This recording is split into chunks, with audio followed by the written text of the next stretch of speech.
to the Property Frontline. Today we're here to talk about a very, very exciting aspect of property. I'm Debra Beck-Mewing and my guest today is Nadia from the Drafty. Hello, Nadia. Hi, Debbie. How are you? I'm good. So we're at a really interesting stage of the of property in Australia, where a lot of people have got the opportunity to add an extra room, do a full knockdown, maybe put in a granny flat. There's so many things that people can do, and so they all need to understand the best way to handle those projects, and that's what we're going to talk about today, right? Yes. So to get us started, can you give me a little bit of an overview of what you do? Yes. So I'm a drafter. My background actually is in architecture, but my business at the moment is fully dedicated to drafting and documentation of architectural projects. We also do design at some stage, but we are really happy to take in clients who are coming with their own designs, and we would do that for them. So we would generally do residential projects. That's kind of like our main focus. And we would go from single dwellings to townhouses, and also renovations, extensions, also lift ups and build under. We would do garages, carports, decks, like pretty much anything related to any renovation. Yes, that's kind of like on the residential side of things. We would also do a bit of commercial, so retail, restaurants, office spaces. So we would do the inter fit outs of them. Yeah, and all these documents that are needed for certification. Yeah. Yes. Yeah. So from my perspective, you and the role you play, that's the most pivotal part to get right when people are working on a project, because, and we'll talk about the difference between an architect and a draftsperson shortly, but you're responsible for making the projects actually happen so that the builders can actually do what they need to do. If people don't get this part right, nothing else works. That's correct, isn't it? Yes, that's right. And actually, the way I see it is what we are doing is actually putting on a paper the ideas on this document so that you can communicate with everyone about what you want. So from the initial concept, so it is very important. And many times if you approach first a certifier or a builder, everyone is gonna say, well, can you show me a drawing? Because otherwise they will have nothing to start putting their feedback on. So yeah, the initial point is have your drawing, show it to them, and then you can start a conversation with everyone, get all the prices, get even just to get their feedback and say like, well, actually we can't do it this way, or yeah, if it can be done in all different ways. So yeah, Yeah, that's that's right. really pivotal, as you say. Yes. Yeah, it is pivotal. And so this question keeps coming up a lot. So what's the difference between an architect and a draftsperson? Well, the real difference between them is the role that they have, really. So, an architect, starting from their background, what they study, is more focused on the creative side of things, the design, also the extent of what they do is more on the project management as well as planning. So, it's like a broader knowledge and Yeah, also the application of them. Whereas a drafts person or a drafting business is more focused on the technical side of things. So is the actual technical drawing. So they are not generally that knowledgeable of the design side of things, and probably just maybe a shorter vision on the creative part of a project. But in a way, this is also good if someone comes with a design that they already have and their budget is not too big, then they can just come to a drafts person and they would develop this idea from that design. They would develop the drawings for it. And these drawings are the ones you can build from, which is really good. And yeah, so from my perspective, you and I have spoken about this. I would always go straight to a draftsperson, skip the architect, because the projects I'm doing are residential renovations, and you don't need, like a different aspect and all the other expensive, though lovely, ideas that you might get from an architect. But we're lucky with you because you also have that skill, don't you? Yes, yes. Luckily, I have that knowledge, so it's good that I can apply this with my clients. Mm. But you're right. So generally, for these little projects, there's no need for a bespoke design or something that is magazine worthy. Like sometimes you just wanna renovate a part of your house that looks good and is functional. So we can definitely help you to get the most out of it without having to go for the super amazing magazine type of design. But yeah, it's But we still, can also get those magazine worthy results by using yes, smart approaches. So it's not yes, like we wouldn't want come to you for that. But yeah, I guess what I'm saying is, like, it's not like we're designing the state library. yeah, So yeah, yeah, really, 99% of projects I would just come straight to the draftsperson because yes, they will have the skill to do excellent and very attractive projects and get you a really good outcome.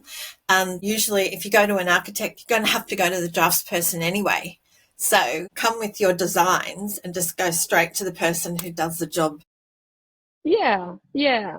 Yeah, definitely there's a big saving on doing that. Yes. And you will still get a really good product. Yeah, but as in any area, any market, like there's different types of quality, but yeah, if you do your good research, you can find people that are doing a great job. Yes. Mainly you. Yeah. Okay. Alrighty. And so, what's the best way to work with someone like you? So the best way really to get started is if you can have a brief about what you want. So put together a brief. Maybe if it's not even a sketch or too developed, you can just come with some ideas, some references of different other houses or different products that you have in mind that you can incorporate in your design or what you Rip want to do. some ideas out of a magazine. Yes, anything really, like just so that we can communicate and get to understand what you have in mind. And I think this can be either done in person or maybe we can also have a visit on site, but it depends on like, for example, if you're in the city, it's always the best way is a site visit because you can get like the full extent of what it needs to be done, like you can see really like all the different bits and pieces that would need to be approached. But at the same time, like let's say if you're rural or are too far and your project is not super complex, also we can have just a phone call and just explain what it is. Some drawings via email would do. And there's always new tools, and as everything now is on video, we can do Zoom calls and we can do virtual walkabouts, and that would also do it. So yeah, to run through what you want, that's generally good. Just to come in with a prepared brief, it's good. Yeah.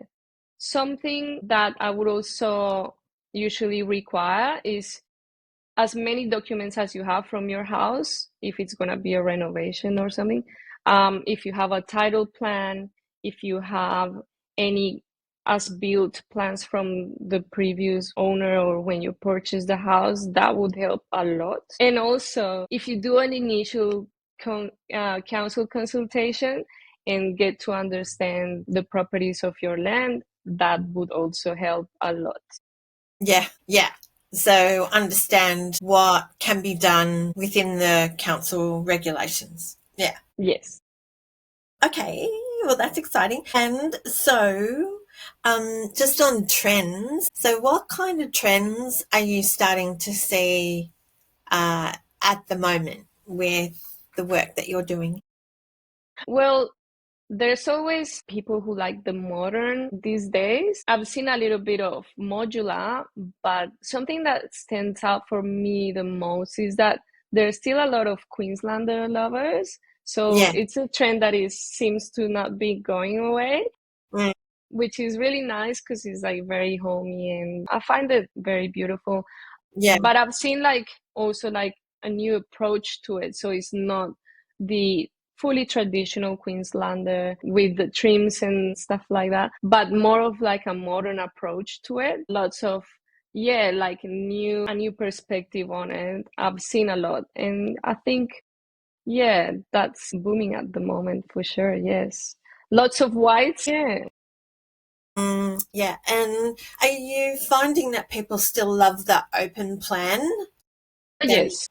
yeah. Open plan is still going. It's Yeah. yeah, I've seen most of my projects at the moment, they're all like open plan to be honest, like the kitchen connected to the living room. I don't Yeah. think that yeah, for now it's still staying. I think it's also the way we interact and like, the costumes in the families, they're not yeah, that the way it used to be how the kitchen was like hidden and separated and you will have people bringing the food out. I don't Yeah. think that's happening too much now. It's more about like gathering around the bench top, having a chat, everyone is Mm, involved, and you're watching your kids or the telly and like everyone is in that space just doing everything. Yeah. multitasking. Yes. Yeah. Okay. Alrighty. And so, can you give property owners a few tips on how to streamline their project? Yes. Think Um, yes, I think probably one of the best things to do is really to do a first consultation with the council because that will really give you a big understanding of your lot. And as you know, every single piece of land is different. It's like a different person, different Yeah, characteristics.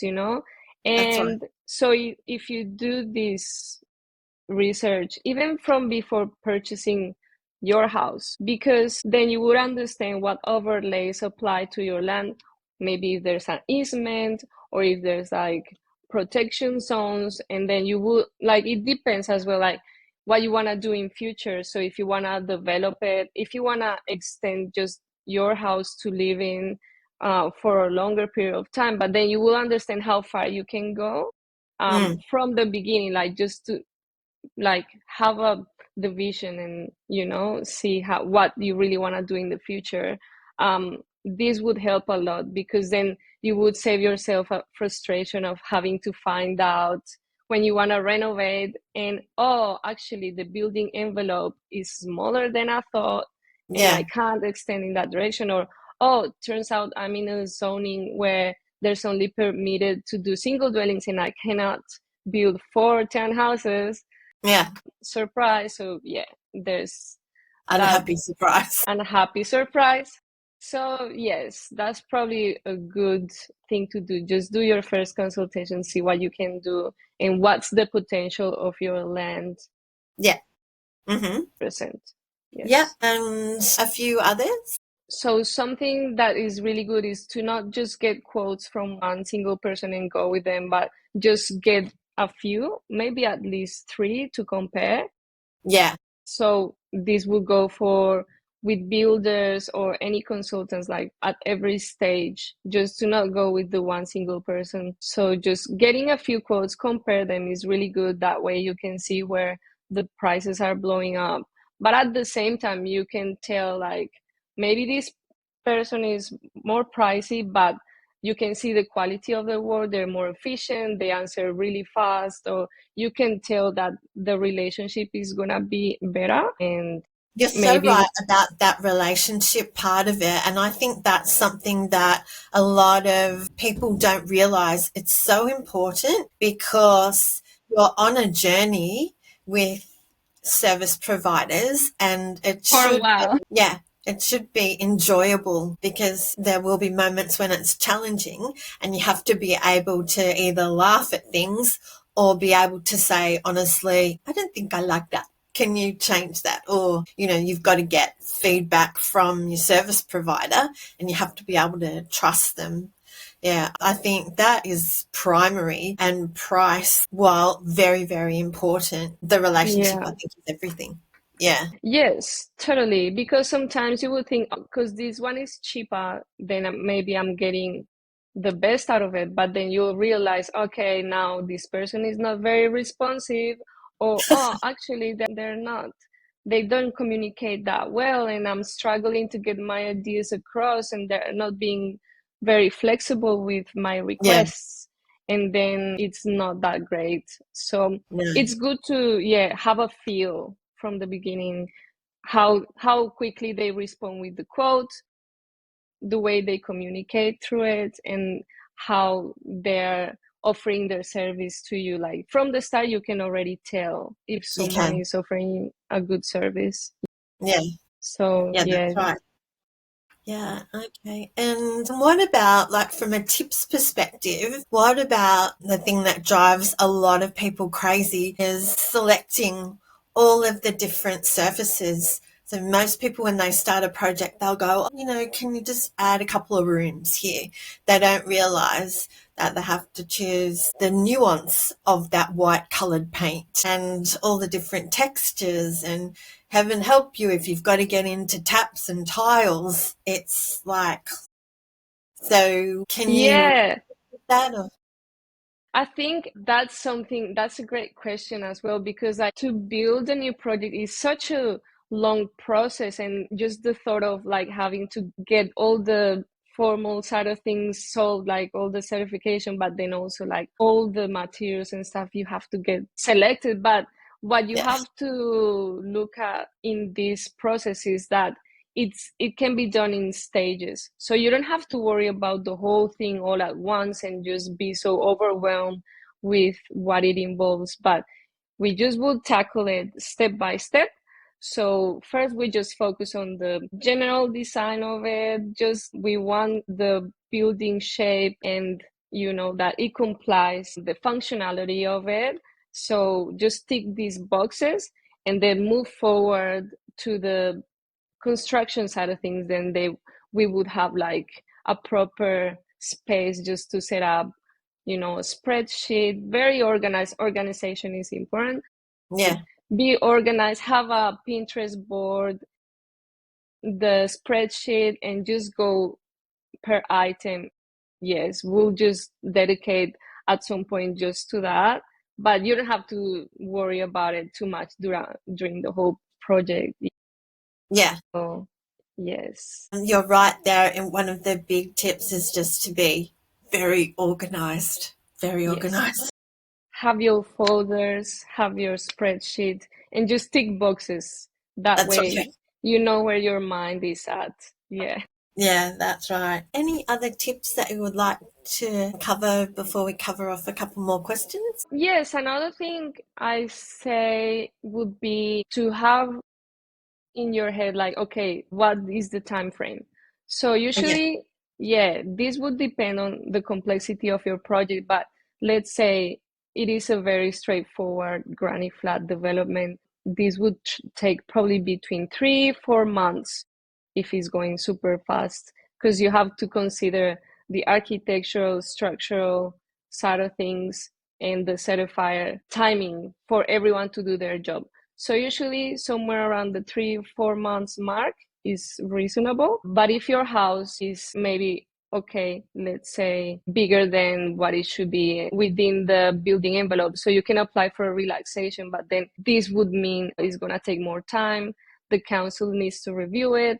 The council times are even longer than just the certifier. So usually this, when you get out of the acceptable solutions, then it just is gonna take longer. So then you would be looking at, okay, it's gonna take about a year to get all certified and done. mm, if the project is complex. Yeah. And so you just plan that out like Yeah. from the start. Yeah. Yeah, just to make up your mind and say, okay, this is gonna take this long, because otherwise, again, it would be frustration again, because it's like, no, I thought it was gonna be 2 months, and I'm over a year now, and yes, obviously, throughout that period of time, you're spending money as well, because every extra consultant, every extra application is just represents more and more dollars, and then you feel like you're just the money is just falling through your fingers. But yeah, it's something that if it's too complex and if you want to push the boundaries of what you want to build, this will happen. Yeah. Yeah. Exactly. So you just need to know in the planning stage. Yes. Okay. Any extra tips? What else? I think Think we've covered it? Alrighty. we'll cover it. I think Okay. probably be good to get familiar with the council's tools, because all of the councils, they have this interactive mapping tool, and they also have their city plan. I know it can be boring for some people, but it's super handy. I think it's also very user friendly, so it's easy to navigate. And I would recommend anyone who wants to get involved into this sort of development or renovations. It's just really helpful to, get a little bit of knowledge about this, get familiar with it. It is really a helpful tool, and it will tell you a lot about your land. Yeah, that is such a good tip, that particularly if you have got a good counsel and you can just easily go online and check. Yes. But if people are doing this fairly infrequently, it can get a little bit overwhelming, and that's where they just go to you. Or Yeah, so it's also, it depends on people's personality. I've had clients that are really hands-on and they love to just do like all the management themselves. But some other clients, they would just get a bit too busy and overwhelmed.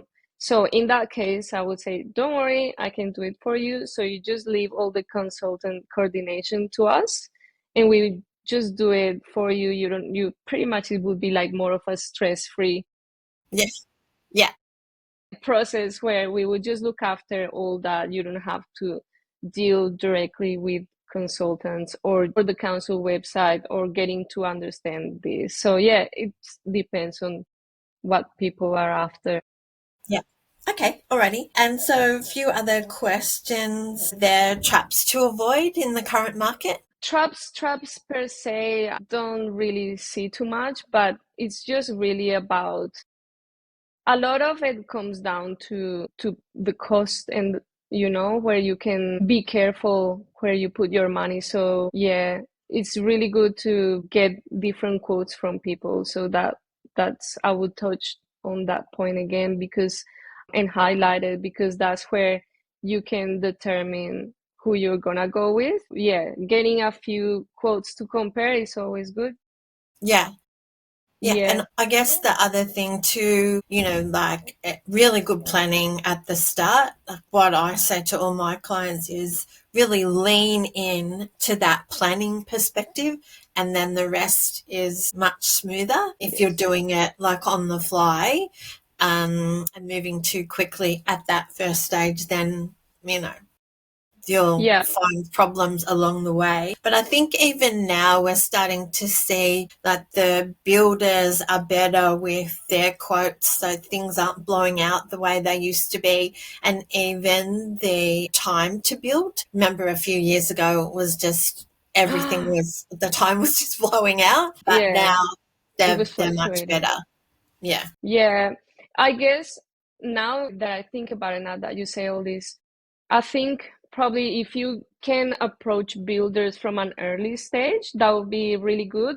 Some of them would not give you a price like, like just with the one concept drawing, but at least you can start a conversation with them and they can start getting their head around it. Some of them will be happy to give you an estimate. And then once you have like the full package, they would do a proper quote. But yes, I think it's very helpful to have the builder involved from the beginning as well, like from the design side of things, because at that stage they can also, like, another thing to having to consider is that every builder has their own way of doing things. You know, they have their own standards and like the way how they like to build.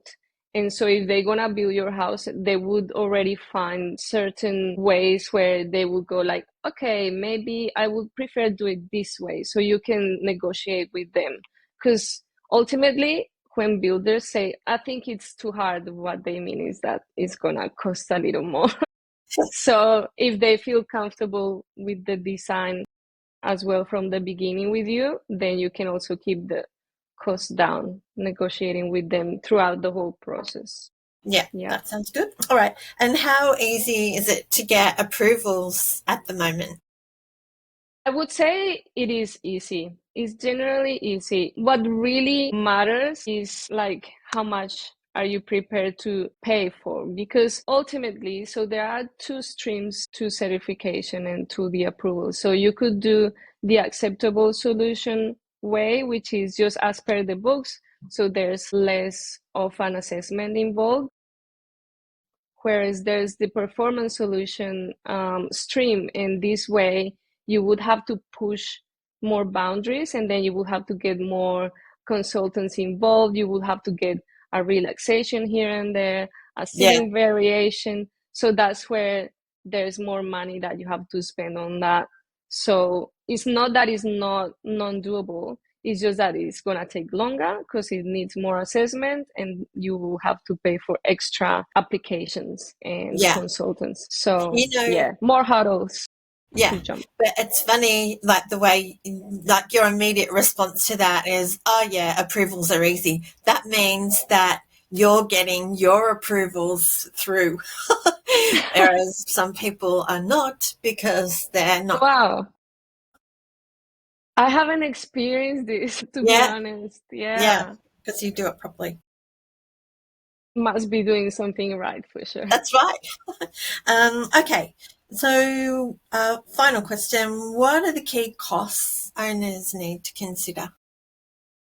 I guess the initial costs would be the different consultants that you have to be aware you have to pay for. So generally, you'll be looking at getting architectural drawings, which is what I do. So a draftsperson or an architect. You will be paying for engineering drawings, energy efficiency consultant, which would do a report on this side of things, the certifier, the council application as well.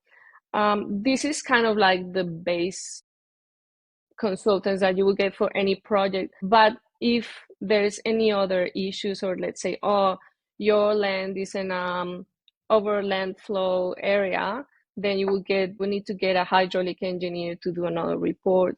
So there's like extra consultants that you would need to engage depending on the difficulties you have to tackle in your property. Yes. Yeah.